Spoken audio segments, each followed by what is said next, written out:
Hello, जय हिंद and a very warm welcome to all of you. तो आइए आज शुरू करते हैं एचसीएफ एंड एलसीएम का पार्ट 4 और देखते हैं हमारा पहला क्वेश्चन। इस क्वेश्चन को आप एक बार ध्यान से पढ़िए।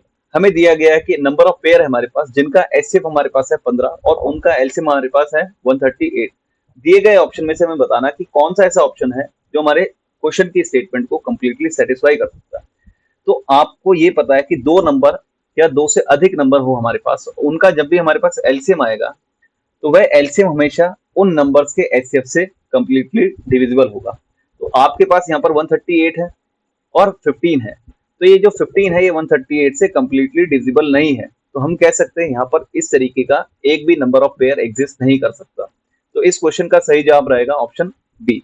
अब देखते हैं क्वेश्चन नंबर 2। क्वेश्चन नंबर 2 में हमारे पास एचसीएफ दिया गया है 108, 72 और 5 ए का, जो कि है ए। हमें बताना है कि 108, 72 और ए का एलसीएम क्या रहेगा। तो आप 108 यहाँ पर ऐसे लिख सकते हैं 72 और 5 ए आप इस तरीके से लिख सकते हैं। इनका हमारे पास एचसीएफ दिया गया है ए, यानी कि ए जो है इन तीनों में कॉमन रहेगा। आप 108 को इस तरीके से लिख सकते हैं 12 इंटू में 9, 72 को आप इस तरीके से लिख सकते हैं 12 इंटू में 6, 5 ए को आप इस तरीके से लिख सकते हैं 5 इंटू में ए। अब देख सकते हैं आप 12 और 12 इधर भी कॉमन है और ए जो है वो तीनों में ही कॉमन है, यानी कि अगर इस ए की वैल्यू अगर हम 12 रख दें तो हमारे पास ये जो कंडीशन है कंप्लीटली सेटिस्फाई हो जाएगी। इन तीनों का एचसीएफ 12 बन जाएगा, यानी कि ए की वैल्यू आ गई हमारे पास यहाँ से 12। अब आप 108, 72 और 12 का एलसीएम निकालिए। आप देखिए इनमें से ऐसा कौन सा नंबर है जो इन तीनों को डिवाइड कर सकता है। वो हमारे पास है 12। 12 108 को 9 पे डिवाइड करता है, 72 को 6 पर और 12 को 1 पर। ठीक है, तो ये वैल्यू आ गई हमारे पास। 12 हमारे पास बाहर है। 9 और 6 का एलसीएम हमारे पास होता है 18, बाहर इनके साथ है 12। अब जब हम इन दोनों को मल्टीप्लाई करें हमारे पास वैल्यू आ जाएगी 216। तो इस क्वेश्चन का सही जवाब रहेगा ऑप्शन डी। अब देखते हैं क्वेश्चन नंबर 3।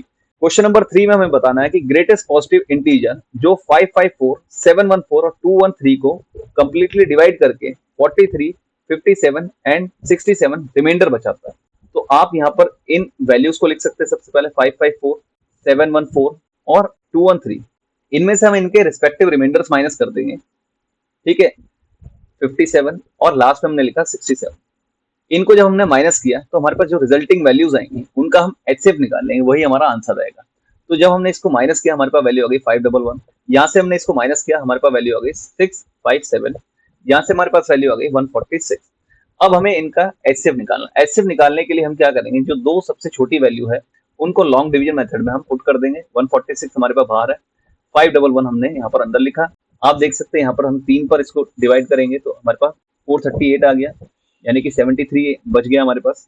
फिर से हमने 146 को ब्रैकेट के अंदर डाला, ये 2 से डिवाइड किया हमने, 146 कंप्लीटली डिवाइड हो गया। यानी कि यहाँ पर इन तीनों को जो डिवाइड करता है वो है 73।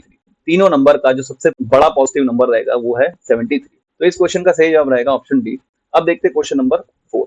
क्वेश्चन नंबर 4 में हमें बताना है कि स्मॉलेस्ट 3 डिजिट नंबर जिसको अगर हम 3, 4, 5 से डिवाइड करें तो हमारे पास रिमाइंडर आता है 1, 2, 3।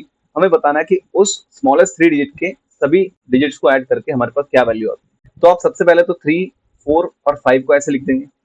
इन तीनों के केस में ये हमारे पास डिवाइजर है, हमारे पास तीनों के केस में रिमाइंडर जो बचता है 1, 2 और 3। देखिए तीनों में जब अलग अलग रिमाइंडर बचता है तो उसका मेथड अलग रहता है।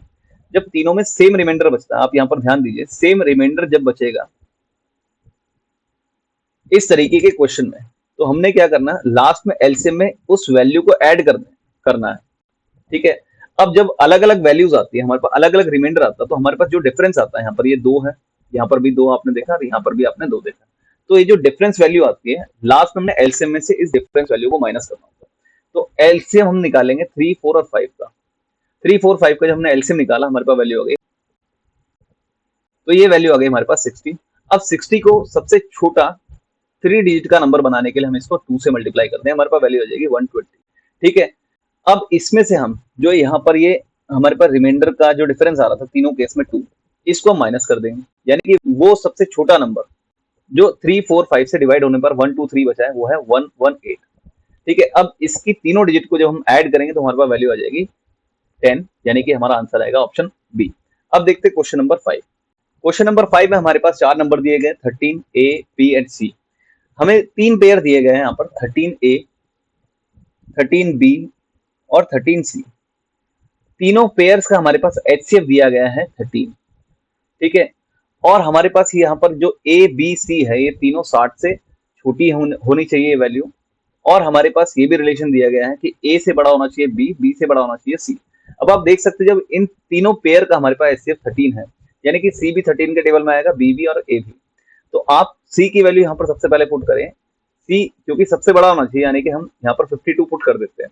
बी की वैल्यू हम पुट कर देते हैं 39, सी ए की वैल्यू हम पुट कर देते हैं 26। अब आप देख सकते हैं इन तीनों पेयर का एचसीएफ भी हमारे पास 13 है, और जो ये वाली कंडीशन हमारी ए से बड़ा बी, बी से बड़ा सी, वो भी हमारी सेटिस्फाई हो रही है यहाँ पर।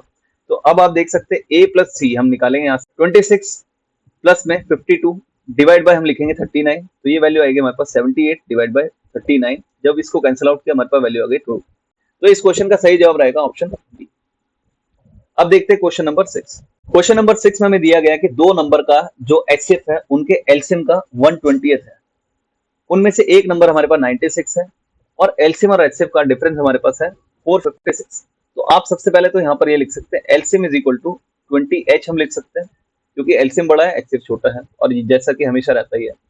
अब हमारे पास दिया गया है एलसीएम माइनस में एचसीएफ, जो कि हमारा है 456। अब एल की वैल्यू जब हम 20h पुट करेंगे यहाँ पर, तो 20h में से ये h माइनस करेंगे, 456 हमने यहाँ लिखा, ये बन गया 19h। 456 को जब हमने इस 19 से कैंसिल आउट किया, हमारे पास वैल्यू हो गई h की 24। ठीक है। अब आप देख सकते हैं कि दो नंबर का जो प्रोडक्ट है वो उनके एचसीएफ एंड एलसीएम के प्रोडक्ट के बराबर होता है, यानी कि 96 इंटू में बी हम लिखेंगे यहाँ पर, और एचसीएफ हमारे पास है 24, एलसीएम हमारे पास रहेगा 20 टाइम्स ऑफ एचसीएफ, यानी कि 20 इंटू में हम 24 लिख सकते हैं यहाँ पर। अब इस 24 से इस 96 को हमने कैंसिल आउट किया, ये 4 पर गया, इस 4 से हमने इस 24 को कैंसिल आउट किया, ये बन गया 6। बी की वैल्यू आ गई हमारे पास यहाँ से 120। तो इस क्वेश्चन का सही जवाब रहेगा ऑप्शन बी। अब देखते हैं क्वेश्चन नंबर 7। क्वेश्चन नंबर 7 में हम बताना कि वह सबसे छोटा नंबर 6 डिजिट का जो 12, 16, 24 और 28 से डिविजिबल हो। तो यहाँ पर हमने एलसीएम नहीं निकालना है इनका, आप देख सकते हैं क्योंकि यहाँ पर 28 पहले से ही बैठा है, तो आप देखेंगे यहाँ पर 7 की डिविजिबिलिटी का रूल। तो 7 की डिविजिबिलिटी का रूल हम देख सकते हैं यहाँ पर, हम राइट से लेफ्ट की ओर जाएंगे सभी नंबर्स में, और 3-3 का हम ग्रुप बना देंगे। ये हमारे पास 3-3 का ग्रुप है, इधर भी और इधर भी, ये भी और ये यहाँ पर भी।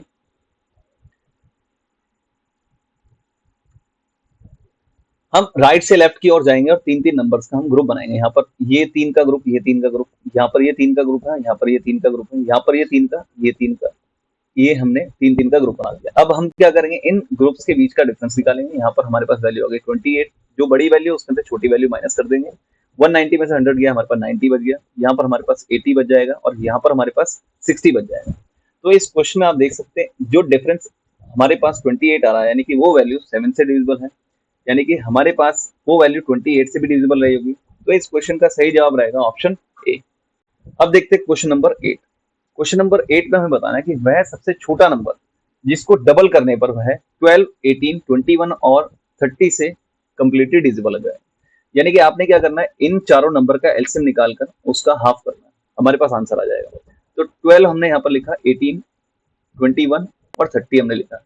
सबसे पहले हम वो नंबर बाहर कर देंगे इनमें से जिससे हम इन चारों नंबर को डिवाइड कर सकते हैं, यानी कि हम यहाँ पर 3 बाहर कर देंगे। जब हमने 3 से इसको डिवाइड किया तो ये आ गया हमारे पास 4, ये 6, ये 7 और ये 10 आ गया। अब हम मल्टीप्लाई कर देंगे इन सभी नंबर को। 3 इंटू में 4 हुआ 12, 12 इंटू 6 72, 72 इंटू में 7 हमने किया 50, 504 को जब हमने 10 से मल्टीप्लाई किया तो हमारे पास आ गया 5040। 5040 को हम लास्ट में डिवाइड करेंगे 2 से, क्योंकि जैसा कि हमारे पास क्वेश्चन में दिया गया था डबल करना है उस नंबर को। तो 2520 हमारे पास वो नंबर रहेगा जिसको हम डबल करेंगे तो वो इन चारों से डिविजिबल रहेगा। तो इस क्वेश्चन का सही जवाब रहेगा ऑप्शन डी। अब देखते हैं क्वेश्चन नंबर 9। क्वेश्चन नंबर 9 में हमें दिया गया कि दो नंबर का सम हमारे पास है 232 और उनका एचसीएफ हमारे पास है 29। हमें बताना कि इस तरीके के कितने नंबर ऑफ पेयर्स ऐसी कंडीशन को सेटिस्फाई कर सकते हैं। एक नंबर हम मानते हैं ए, दूसरा हम मान लेंगे बी। दोनों का एचसीएफ अगर 29 है, यानी कि दोनों 29 के टेबल में आते होंगे। इनका हमने सम निकालना है, जो कि हमारे पास 232 दिया गया है पहले से। 29 हमने यहाँ से कॉमन ले लिया, ए प्लस में बी हमने ब्रैकेट के अंदर लिखा, 232 यहाँ पर लिख दिया। 29 से जब हमने इसको कैंसिल आउट किया तो ये 8 पर गया। अब देखिए ए प्लस बी की वैल्यू आ गई हमारे पास यहाँ से 8। अब 8 के हमने ऐसे दो वैल्यूज को लिखना है ब्रेक करके जिनका सम 8 आए और उनका एचसीएफ भी 1 रहना चाहिए।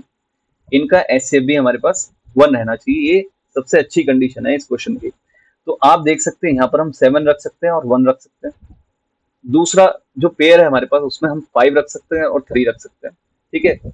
इसके अलावा और कोई पेयर नहीं है जिसमें हम ऐसे पुट कर सकते हैं। तो हमारे पास यहाँ पर सिर्फ 2 पेयर ही बने हैं। तो इस क्वेश्चन का सही जवाब रहेगा ऑप्शन बी। अब देखते हैं क्वेश्चन नंबर 10। क्वेश्चन नंबर 10 में हमें दिया गया है कि x माइनस 6 HCF है x square minus 2x minus 24 का और x square minus kx minus 6 का। हमें बताना है यहाँ पर k की वैल्यू क्या रहेगी।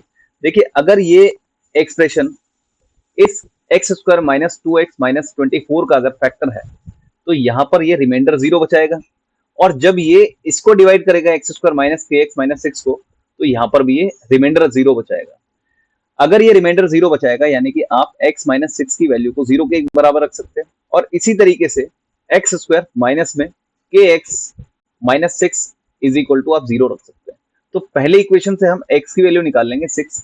इस 6 को जब हम यहाँ पर पुट करेंगे सेकेंड इक्वेशन में तो 6 स्क्वायर माइनस में 6k माइनस 6, तो ये 0 आ गया हमारे पास। ये 36 माइनस में 6 माइनस 6k इक्वल टू 0 बन गया।